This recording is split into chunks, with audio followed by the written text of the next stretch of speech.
Ce sont des animaux extrêmement lucifuges. Ils se tiennent toujours cachés, soit sous les pierres, soit dans les détritus au fond de l'eau. Quelquefois, on en trouve dans les débris amassés sur le rivage, encore humides quoique hors de l'eau. Ils sont souvent réunis en une très nombreuse société. Parmi les princes des eaux douces, il y a les gamarres.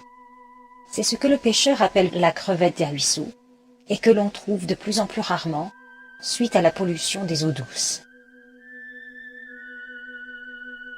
Ce gamard, que l'on trouve aussi comme aliment déshydraté dans les ménageries animales pour nourrir les poissons d'aquarium, est un crustacé comme la langouste ou l'écrevisse.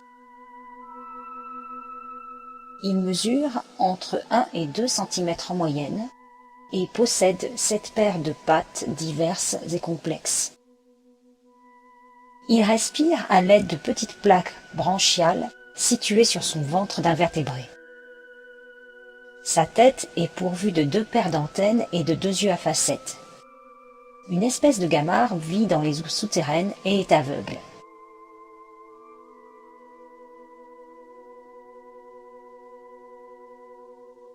Corps segmenté et translucide et aplati, parfois jaunâtre à orangé, parfois très rosé, parfois tout gris. On le représente souvent nageant sur le côté, et il est vrai que puisqu'il vit souvent, mais pas toujours, sous les pierres, c'est une position qui lui facilite les déplacements.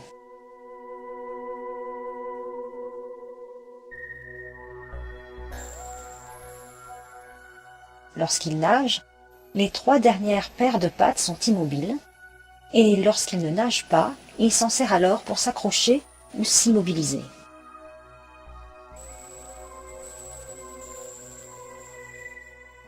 Ils cherchent à s'échapper en faisant de petits sauts au moyen de contractions brusques de leur corps.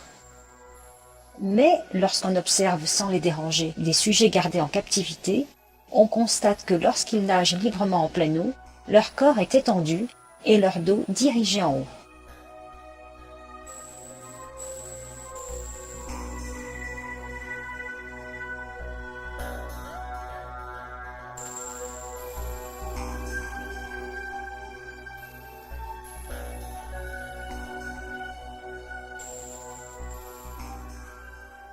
Le plus courant dans nos eaux douces est le Gamarus pulex.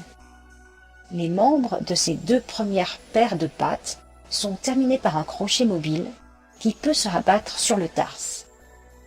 Ils sont utilisés comme organes de préhension.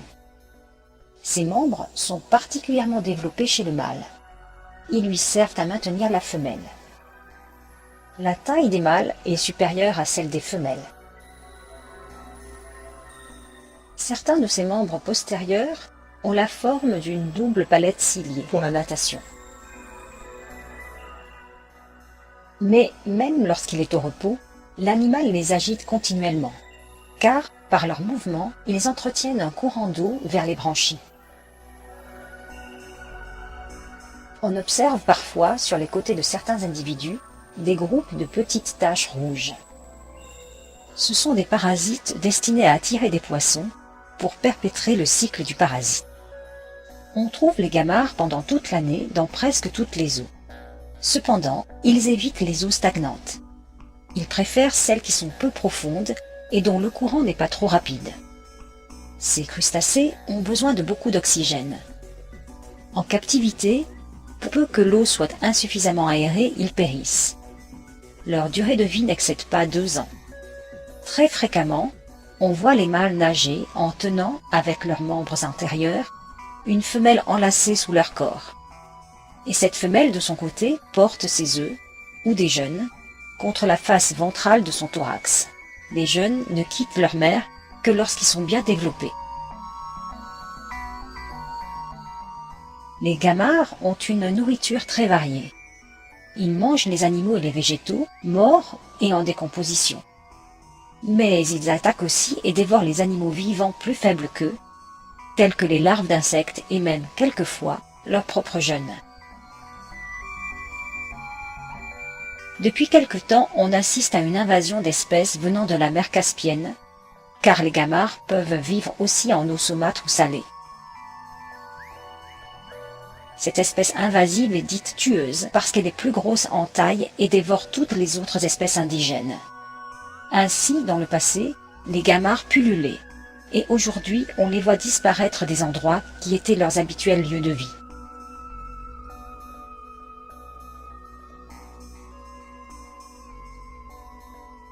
Les enfants de nos enfants connaîtront-ils ces princes des eaux douces, ailleurs qu'en surfant sur le net?